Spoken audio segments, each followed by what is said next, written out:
조선족 그 기업가들이 자기들을 말이 없다는 거야. 이게 한상이라고 그러면 한국 상인이라는, 우리는 예를 들면 송상 그렇게 불렀잖아요. 그런 것처럼 간단한 말이 있는데 한상 그러면은 이게 한국, 이게 지금 북한은 조상이라고 그래야 되냐.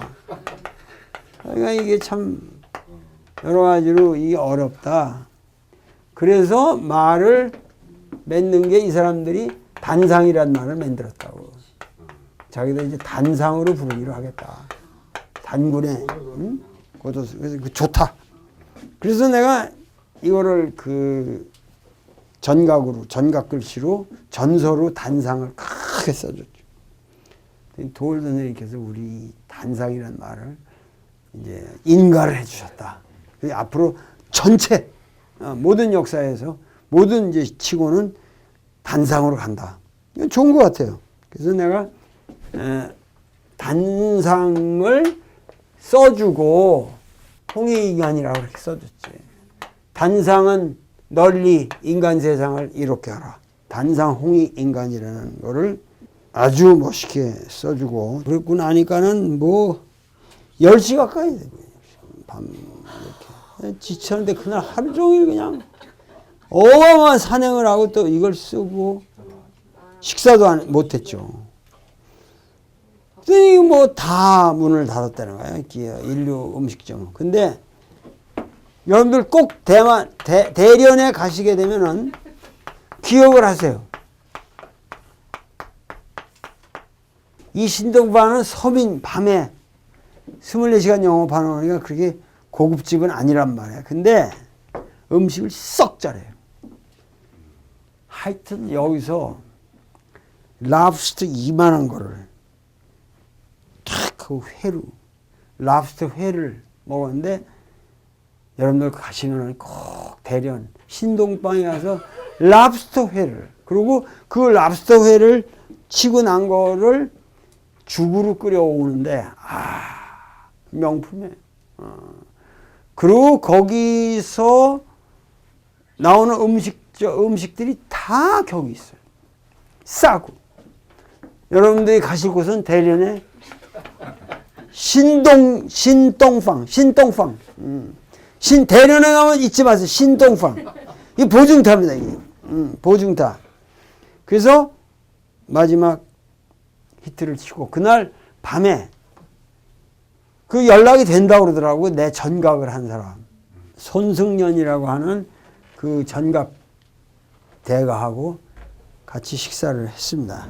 하여튼 그렇게 하고 그 다음날 대련공항을 출발하게 되는 거죠. 그래가지고 이제 아주 아름답게 인천공항에 떨어졌는데, 비극은 여기서부터 시작되는 거죠. 내 인생의 최대 시련이 나를 기다리고 있었습니다. 이게 뭐냐면은 제 처가 지금 다쳐가지고 여기가 어깨가 완전히 이거 깨져버렸단 말이에요. 금이 갔는데, 최계수가 이렇게 움직이지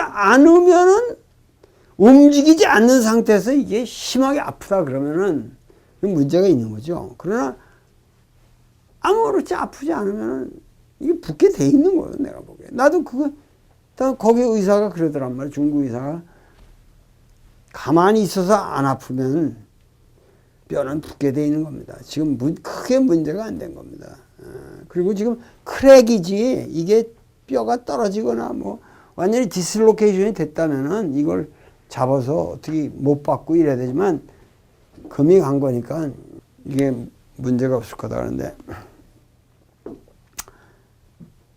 귀국해서 뭐냐면은 그래도 중국 사람 병원에 그렇게 후진돼 가서 그 말을 믿고 한국에 가는데 이 병원 안 갈 수 있냐. 내가 또 그 안 가면은 남편으로서 이게 무성의한 게 되잖아요. 무성의. 그냥 가서 편하게 있으면 될 텐데 라고 얘기를 해봐야 한국 왔는데, 그러나 대병원에 간다는 건 내가 뭐 이거는 너무도 어마어마한 검사들을 할 게 뻔하니까 이게 그럴 필요가 있냐. 그래서 쭉 가는데 내자동에 정형외과가 하나 보이는 거예요. 근데 혼자 올라가서 제 처가 그러이러한 걸 당했는데 거기 엑스레이가 있고 그러니까 그 엑스레이를 보면은 엑스레이 상으로 지금 심한 골절은 아니다. 그러니까 이거를 우리 마누라를 여기서 데려올 테니까 걱정 안 하셔도 됩니다. 내가 책임질 테니까 나를 믿고 내 인격을 믿고 그저 스트레스를 안 주는 말만 해주면 나는 내 처를 모시고 가서 잘 할 수가 있다. 이렇게 한 거예요. 그래서 올라왔는데 이 의사가 처음에는 보고 나서 이거 엑스레이 보더니 이거 뭐 문제가 없습니다. 뭐 한 4주면 많게 되실 겁니다. 이런 거기서 딱 끝냈으면 이제 내 인생은 끝난 건데 해탈인데 그래도 오신 김에 의사는 그렇게 하면 수입이 없잖아요. 이게 그러니까 오신 김에 이게 날짜도 벌써 나흘이나 지났고 그러니까 각도가 이게 한 각도에서 딱 하나 찍은 거기 때문에 각도를 달리해서 하나 찍고 지금 이 각도에서 지금 어떤 변화가 있는지 한번 찍어 보시죠. 그게 이제 난리가 난 거죠. 그 찍고 나더니 이게 벌어졌다 이거예요. 벌어졌다. 그러니까 이거 반드시 여기다 못을 박아서 이건 수술을 하셔야 된다고 또 겁을 덜컥 줘버렸네. 그러니까 이게 말씨가 돼가지고 내가 보기에는 이게 그렇게 벌어졌다 그래도 심하게 벌어진 것도 아닌데 그래서 할 수 없이 제가 강남에 옛날에 갔던 그 정형외과가 있었는데 그 의사한테 전화해 보니까 그 의사가 마침 있어요. 불이 나게 한 6시까지 갔더니 그 의사가 이제 그 중국에서 찍은 거하고 내자동에서 찍은 거를 이렇게 비교해 보면서 연세도 70이나 되셨는데 여기서 지금 수술한다. 뭐 이거 어떻게 해야 할지 5mm 정도까지는 이거는 쉽게 붙습니다. 그러니까는 제가 어떻게 말씀을 드릴지는 모르겠습니다. 자주간 큰 병원으로 이거를 써드리겠습니다. 그 의사는 상당히 양심적으로 한 거죠. 그래서 이제 나오면서 제가 처를 설득을 시킨 거죠. 자, 이게 왜 우리가 여기에 병원에 꼭 의존을 해야 되느냐. 분명히 이거는 날 수가 있다. 몸은 이걸 회복시킨다. 우리가 집에서 이걸 그저 요양하면서 병원 가지 말자. 그러니까 지금 내가 이 강의를 왜 하고 있냐면은 이 우리 사회의 어떤 시스템이라고 하는 문제와 그러니까 지금 그 미셸 푸코가 말하는 이 병원이라고 하는 조직이라는 게 과연 인간을 위한 조직인가 하는 이 문제에 우리가 아무리 안다 그래도 그걸 막상 그거에 우리 현대사회에서 우리가 그걸 리지스트 한다는 게 얼마나 어려운 일인가 하는 것을 하나의 케이스로서 말씀을 드리는 건데 저는 어떠한 상황에도 안 갑니다. 그런 경우에 그 정도로 내가 보기엔 내 의학적 상식으로 고통스럽더라도 한 4주만 고생하면 날 수 있다는 확신이 있을 상황에서 이걸 수술하지는 않는단 말이에요. 근데 저는 내가 아무리 그렇게 얘기해도 지가 아니니까 그래도 병원에 가서 어떻게 저걸 해결을 해야지 그렇게 가만히 있으라고 그러면 되냐. 이게 참 어려운 거죠. 그래서 돌아오면서 우리 인체를 믿자. 본인의 힘, 바디가 회복할 수 있는 능력이 있다는 걸 믿자 하고 설득을 해가지고 기분 좋게 이제 설득을 시켰단 말이에요. 그래가지고 그 다음 날도 잘 구슬러서 했는데 아무래도 이게 좀 불안하다. 자는데 힘들고 이러니까. 그래가지고 세브란스 병원장실로 전화를 제가 했죠. 그래서 바로 또 그냥 그 어려운 예약을 뚫고 그냥 바로 정형외과 헤드 의사한테 보게 해놨단 말이에요. 정형외과 의사가 보더니 바로 CT 찍으십시오. CT 쫙 찍고 놨더니 이렇게 보더니 여기 또 크랙이 또 왔습니다. 그러면서 여기를 전체를 플레이트를 이렇게 여기가 이러는데 여기 플레이트를 이렇게 돼가지고 여기 금이 갔으니까 여기 한 7개 이렇게 박는 거로 고정을 시켜서 이걸 하면은 수술을 하면 완벽합니다. 그러니까 갑자기 이게 이렇게 된 거예요. 이게 전신 마취를 하고 열어야 되는데 전신 마취하고 연 김에 이거는 완벽하게 해야 됩니다. 그래가지고 일사천리 또 병원에다가 입원을 한 거죠. 그 자리, 그것도 입원 수속도 급하게 밟아봐가지고. 아주 내일 아침으로 딱 해놓은 거예요. 그러니까 갑자기 들어와가지고 집에 가서 뭐 물건도 갖고 오고 그랬는데 그것도 못 나간다는 거야. 딱 들어오고 입원하고 나니까. 그래서 또 병원장실에 전화를 걸어가지고 우리 갔다 와야 된다 그래가지고 또 몇 시까지 돌아오는 걸 해가지고 또 다 챙겨가지고 진짜 입원을 했단 말이에요. 아주 특실에다가 그냥 잡아가지고 그 뭐 처음엔 VIP실에다가 해놨는데 뭐 VIP실이니까 하루에 150만 원이에요. 그래서 우린 그런 VIP는 아니라고 그래가지고 하여튼 좋은 방으로 해서 이렇게 해놨는데 앉아서 이렇게 생각해 보니까 이게 황당한 거라 우리가 이렇게 해서 했지만 그래가지고 또 다시 설득을 시킨 거죠. 제가 도망가자. 가자.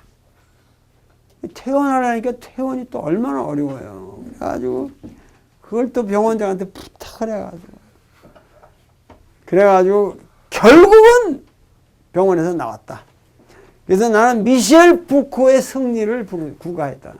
결국은 그래가지고 지금 저기서는 잘 있어요. 결국 아무 수술 하나 안 하고 아름답게 삽니다. 그래서 결국은 이 조직과 결국 개인으로 산다는 게 예를 들면 수술을 안 한다고 결정하고 내가 이거 내 몸 내가 관리한다 그럴 때는 세불 안 쓰고 뭐고 다 사라지는 거예요. 그 조직이라는 거 그러니까 내가 아내한테도 얘기한 게 남북 문제도 우리가 같이 살자. 평화롭게 지내자. 그러면 사드고 이런 다 필요 없어지는 거지. 근데 그거를 만약에 어떤 작전으로 이걸 가르고 수술하고 주사를 놓고 무슨 플레이트를 대고 어떻게 못을 받고 그러려면 사드도 필요하고 뭣도 필요하고 하나없이 복잡해지는 거죠. 그러니까 나는 이런 거 하지 말고 싹 우리 민족 둘이서 평화를 선언하고 당신은 당신의 몸과 평화협정을 맺고 빨리 낳게 해다오. 이렇게 빌기만 하면 되는 거 아니냐.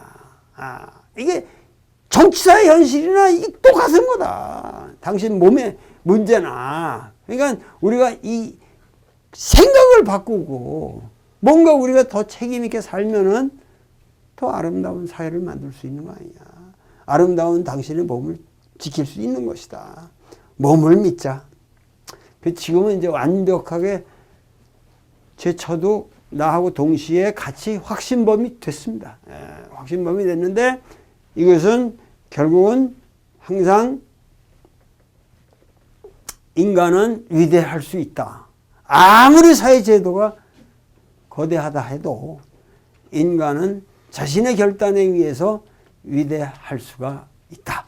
이 말씀만 제가 여러분들께 드리고자 합니다. 지금 우리가 중세 철학사를 강의를 하고 있는 도중이고, 그리고 제가 대련에 갔다 오기 전에 아우구스티누스에 관해서 대강 깊이 있게 우리가 살펴봤죠. 그리고 그 성염 교수님의 아주 훌륭한 강의를 우리가 접할 수 있었습니다. 그런데 지금 중세 철학을 자세하게 우리가 한다고 하는 것 자체가 제가 보기엔 너무 우리에게는 생소한 주제고, 그건 어디까지나 신학이 지배했던 시기지 철학이 지배한 시기는 아니거든요. 그러니까 그 철학은 신학의 노비라고 하녀 노릇을 했다는 거 밖에는 사실은 중세를 얘기할 때 그 말은 틀림이 없습니다. 그 말은. 그러니까 뭐냐면 그 기독교 교리의 도구마를 정당화시키기 위한 일종의 독단론이죠. 그 일종의 그 도그매틱스란 말이에요. 독단론이란 말이에요. 그러니까는 교리 철학이란 말이에요. 교리. 그러니까 독단이라고 하는 것은 그건 궁극적으로 하나님의 독단이니까 이건 절대적인 독단이죠. 하나님. 근데 초기 교부들은 토마스 아퀴나스가는 지금 13세기 사람이지만 우리 아우구스티누스의 경우는 이 4세기에 기독교라는 독단이 없었단 말이에요. 독단이 없고 그 기독교를 어떻게 사람들에게 설득을 시키느냐, 그걸 어떻게 철학적으로 설명하느냐라는데 아우구스티누스가 공헌을 한 사람이기 때문에 성염 선생님도 웃으시면서 자기는 도저히 토마스 아퀴나스는 강의할 수가 없다. 왜냐하면 너무 다르다. 자기가 전공한 아우구스티누스하고 토마스 아퀴나스는 다르다. 근데 카톨릭 신앙의 전체, 그러니까 모든 신부들이 토마스 아퀴나스에 의해서 교육을 받고 그거를 지고한 하나의 원리로 삼기 때문에 결국은 토마스 아퀴나스의 철학을 우리가 토미즘이라고 말하거든요. 그래서 그 토미즘이라는 게 신부들의 아주 알파 오메가죠. 알파 오메가인데 지금 아우구스티누스는 주로 4세기 사람인데 이 사람은 지금 주로 13세기로 우리가 친다면은 이게 근 1000년 차이가 있는 거란 말이에요. 이게 1000년 차이가 있으니까 이 토마스 아퀴나스의 삶이라고 하는 것은 완전히 그 중세가 그 무르익었을 어떤 중세기의 정점에 있을 때고, 소위 말해서 그 스콜라스티시즘이라고 하는 이 스콜라 철학의 정점을 이루는 사람이란 말이죠. 그러니까는 이 교부 철학이라는 것은 초기에 그 기독교를 이론화시키면서 기독교를 설득시키려고 여러 가지 사상적인 작업을 했던 사람이고, 토마스 아퀴나스는 독단적인 교리의 정당화를 위해서 일종의 그 교리문답 같은 거를 굉장히 정교하게 철학적으로 정리한 사람이란 말이죠. 그러니까 토마스 아퀴나스의 이 신학대전이라고 하는 책은 아주 방대한 책인데 우리나라도 번역본이 뭐 엄청나게 이렇게 10권 이상 이게 방대한 책인데 이게 뭐 자그만치 토마스 아퀴나스의 이 신학대전은 2669개의 물음으로 돼 있어요. 물음. 그러니까 모든 신앙에 대해 신앙적 문제에 대해서 그 던질 수 있는 질문을 던지면 거기에 대한 반론을 제기하고 뭐 해가지고 나중에 증명을 해가지고 그걸 정당화하는 이런 그 2669개의 물음으로 되어 있다는데 이 책이 그 신학대전은 세 부로 구성되어 있는데 첫 번째는 신에 대하여, 두 번째로는 이성적 피조물인 인간의 신을 향한 움직임에 대하여, 세 번째는 인간인 우리가 신에게로 향하는 길인 그리스도에 대하여, 이렇게 하나는 신, 하나는 인간, 하나는 그리스도 뭐 이런 식으로 크게 나뉘어지는데 여기에 대한 모든 물음에 대해서 토론 형태로 이렇게 왔다 갔다 하는 이런 것에서 각 다른 이론, 반론, 다른 의견들이 이제 제시되고 결국 이런 것에 대해서 반론을 또 하고 뭐 이런 것들로 하여튼 이렇게 구성이 된 책인데 아주 그 읽기 괴로운 책이죠. 성염 선생님도 자기는 신학대전을 펼치면 골치가 아프다. 골치가 아프다. 그런데 내가 이거 강의 좀 해줄 수 있겠느냐? 내가 모르는데 이 양반은 토마스 아퀴나스에 관해서는 우리나라에 아주 훌륭한 전공자가 추천할 만한 전공자가 있으시다. 그래서 했는데 그 지금 카톨릭 대학교 신학부의 그 교수로 계시는 박승찬이라는 분, 토마스 아퀴나스라는 이 세길 에큐메니컬 문고에서 나온 책이 있는데 이게 아주 간단하게 여러분들이 읽으실 수 있는 거고 우리나라에 또 세창 미디어라는 데서 양명수가 지은 토마스 아퀴나스의 신학대전 읽기라는 책이 또 있습니다.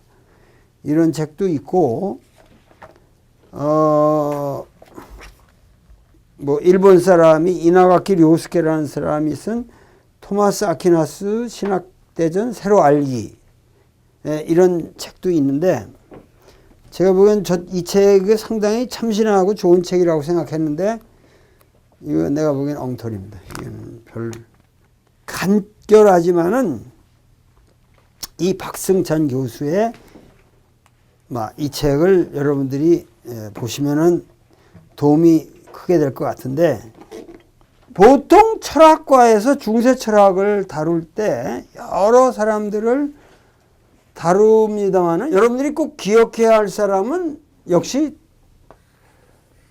어거스틴이죠. 성 아우구스틴일 수가 있고 그리고 그 완성자로서 사실은 그 토마스 아퀴나스를 여러분들이 기억하시고 여기에는 아우구스티누스. 근데 이 중간에 소위 말해서 스콜라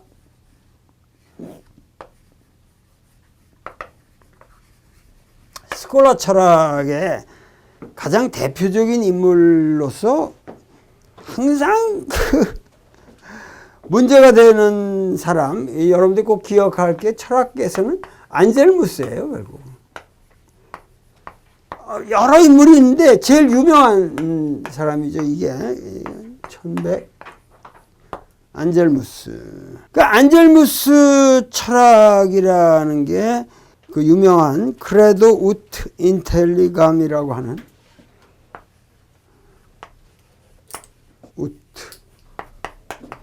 인텔리감.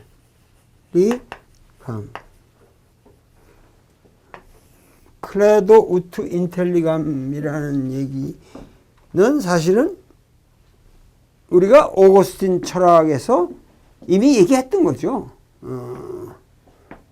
알기 위해서 믿는다.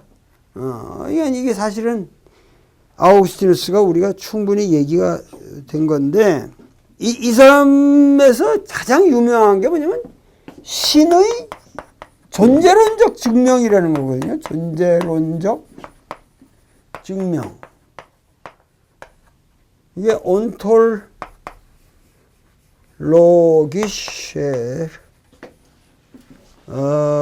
베바이스, 독일어로 온톨로기셰 베바이스, 온톨로지컬 프루프, 온톨로지컬 프루프라고 그래. 프루프. 유명한 거지. 제일 유명한. 결국 이게 뭔 얘기냐면은 3단 논법에서 대전제가 있고, 왜 중간에 소전제가 있고, 대전제가 있고, 소전제가 있고, 결론이 있잖아요. 결론이 있고. 그럼 여기서는 뭐 사람은 어떻게 죽는다. 이게 대전제잖아요. 이건 누구나 사람은 죽는다라는 걸 인정한다. 인정한다. 오케이? 소크라테스는 사람이다. 소크라테스는 사람이다. 고로 어떻게 돼요? 그럼 이거를 받았기 때문에 이 중에 하나인 소크라테스는 사람 중에 하나가 되고, 그러면 이 명제로 돌아가잖아요. 그러면 소크라테스는 죽는다. 이렇게 되잖아요. 그러니까 이 명제에서 이 대전제를 우리가 self-evident, 자명한 것으로 받아들이면은 이것은 참이죠. 참이에요. 근데 이 안젤무스의 신의 존재 증명이라는 게 그 유명한 게 뭐냐면은, 신은 완전하다. 모든 사람이 이거는 부정할 수가 없잖아요, 이거. 신은 완전한 거니까.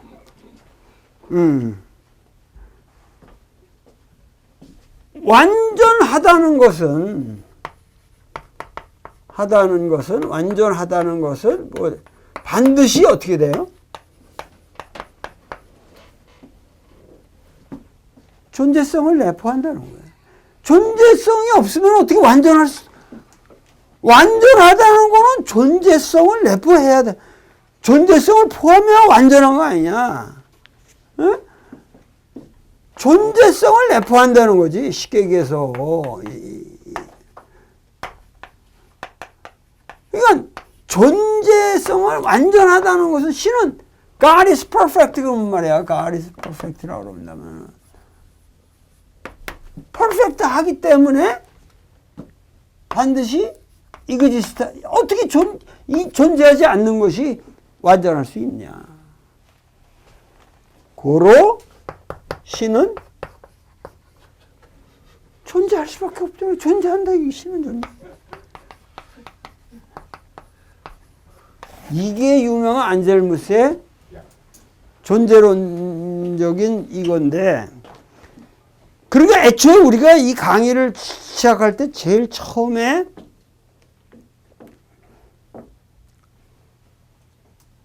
이 러셀의 디스크립션 이론이 사실 이 문제가 걸리는 거예요. 존재는 존재한데, 그러니까 여기서 우리가 제기한다는 거는, 오늘 우리 감각에서 얘기하는 거는 이게 뭐냐면, 존재라는 것은 속성이 될 수 없다는 거예요. 이거는 완전하다는 것은, God is perfect는 그 완전하다는 것에 대해서 이것이 존재성이 그 완전성의 속성이, 그러니까 존재한다는 것이, 존재성이라는 게 무엇의 술부가 될 수가 없다는 거지. 속성이 될 수가 없다는 거예요. 존재 안 되는 것이. 왜냐면 이게 존재하는 거지. 이거에 대해서 이게 붓다, 이건 완전하다, 이런 것처럼 이것은 존재한다라는 게 속성이 될 수는 없다는 거예요. 속성이. 그러니까는 저 장미는 붉다. 그러면 붉은 게 장미의 속성이 될 수 있지만 저 장미는 존재한다라는 게 그런 속성으로 이해될 수 없다는 거거든. 결국은. 그런데 이런 거, 이 안젤무스의 이 신의 존재론적 증명 하나가 논박될 길이 없었다는 얘기죠. 중세기에. 그리고 이 안젤무스의 이러한 이론을 몇 천 가지 반론을 가지면서 증명하는 게 신학대전이라는 거죠. 내가 보기에는 신의 존재를 증명하고 논증하고 거기에 어떠한 논박을 해도 나는 다 그 논박을 다시 논박할 수 있다.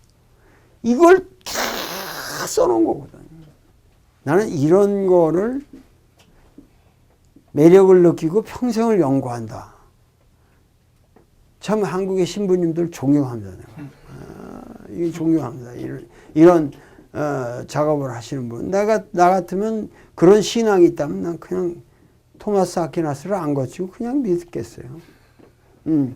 근데 어떻게 됐든 간에 이런 이유로 인해서 우리는 중세 철학에 대해서 굉장히 나는 혐오감을 가지고 있는데 이 토마스 아퀴나스를 사랑하면서 평생을 보내시는 분의 입장에서 나는 도저히 강의를 못하겠어요. 토마스 아퀴나스에.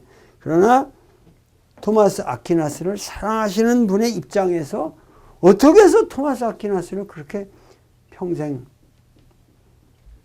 사랑할 수가 있는지. 그래서 우리 강의는, 요 다음 강의는 이 박승찬 교수님을 모셔다가 직접 여러분들 하여금 박승찬 교수님으로부터 직접 토마스 아퀴나스에 관한 명강의를 들으실 수 있는 기회를 제공해 드리겠습니다. 근데 이 박승찬 교수의 그 접근 방식은 토마스 아퀴나스가 산 시대에 세 가지 거대한 혁명적 변화가 있었다는 거예요. 하나가 뭐냐면은 그 전에는 히람을 몰랐다 이거예요. 그러니까 우리는 마치 플라톤, 아리스토텔레스가 쭉 연결되어 온 걸로 아는데 그나마 플라톤 저작은 조금 있었지만 아리스토텔레스는 논리학 책 외에는 전혀 몰랐던 사람이에요. 근데 12세기에 들어오면서 이 아랍을 통해서 뭐냐면 아랍 학자들이 연구해 놓은 방대한 아리스토텔레스 저작의 전모가 드러나는 거예요. 그래서 우리가 아리스토텔레스 철학의 발견이라고 한 이 사건이 마치 뭐냐면 아무도 맹자를 몰랐다가 고려 말에 비로소 우리가 맹자를 알게 된 것처럼 삼국시대 독서산품가에는 맹자가 없습니다. 우리나라도. 정몽주가 처음 발견했고 정몽주에 의해서 정삼봉한테 정도전한테 이런 책이 있다. 봐라. 보니까 충격적이거든. 이 아리스토텔레스 철학이라고 하는 것은 이 스콜라스티시즘이 이 스콜라 철학이 무르익고 이런 논의만 성행하던 시대에 전혀 신의 전제가 없이 오로지 인간의 이성만으로 방대한 자연학부터 모든 형이상학까지 이 모든 체계를 만들어 놓은 사상 체계가 완벽한 사상 체계가 있다고 하는 이 사실의 충격. 이게 어마어마한 충격이었다는 거죠. 중세기의 최대의 충격이라는 거지. 그 아리스토텔레스 그럼 우리는 뭐 시랍에서 이렇게 하는데 우리가 서양 사상사의 이런 흐름의 역동성을 이해한다는 거예요. 완전히 아리스토텔레스는 무에서 재발견된 겁니다. 그리고 그 재발견된 모습이 너무도 웅장했습니다. 너무도 웅장했고 그것은 충격이었다는 거지. 중세기 사람들한테 와 이런 어마어마한 구라가 또 있구나. 우리는 그 정교한 스콜라티시즘에 신의 존재론적 증명만 있는 줄 알았는데 전혀 다른 거. 처음에는 이걸 금서로 규정을 했는데 워낙 방대하고 워낙 대단하니까 점점 이거를 다시 신학적으로 재해석하면 되지 않을까. 그래서 허용하기 시작합니다. 근데 중요한 건 그 당시 또 하나의 사건. 12세기부터 뭐냐면 대학, 유니버시티라는 게 생겨나기 시작한다는 거죠. 예나, 파리 대학, 예나 대학, 무슨 옥스퍼드, 캠브리지 이런 모든 볼로나 이런 모든 대학들이 생기기 시작하면서 이것은 뭐냐면 원래 유니버시티라는 것은 우니베르시타스 마기스트로룸 우리가 이 우니베르시타스 마기스트로룸 et scolarium Universitas Magistrorum et Scholarium. 이게 무슨 얘기냐면 스콜라리움이라는 게 이건 학생들입니다. 그리고 마기스트로룸이라는 게 선생, 마스터. 학생과 선생의 이게 연맹체라는 의미예요. 하나의 연합이라는 거. 유니버시타스. 이런 것이 길드 조직으로 자체로 생겨나는 거죠. 그러니까 우리나라의 서원이나 같은 거죠. 우리나라 서원이나. 그러니까 이거는 완전히 사립이죠. 그러니까 자체로 모여서 가르치고 배우는 사람들이 모여서 길드를 형성해서 학교를 만드는 게 시작하는 거예요. 그러니까 어떻게 돼요? 여기는 공권력이 침투를 못하는 거지. 자기들끼리 토론하고 연구하고 이런 걸로 원래 우니베르시타스라는 게 출발을 한 거예요. 그러니까 유니버시티에서 이 지경은 안젤무스식의 신의 존재 증명만 얘기하고 있다가 아리스토텔레스 환상적이에요. 그래서 이것이 이 대학의 분위기 속에서 새로운 카리큘럼이 생겨나는 거죠.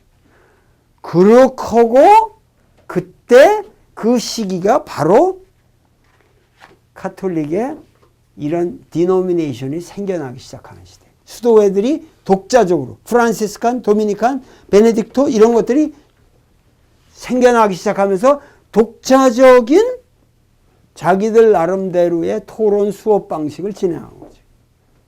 질문하고 던지고 반론하고 뭐 이러면서 수도사들을 그렇게 한 거예요. 그러니까 이 세 가지 요소들에 의해서 그런 분위기에서 토마스 아퀴나스가 탄생되는 거라는 거죠.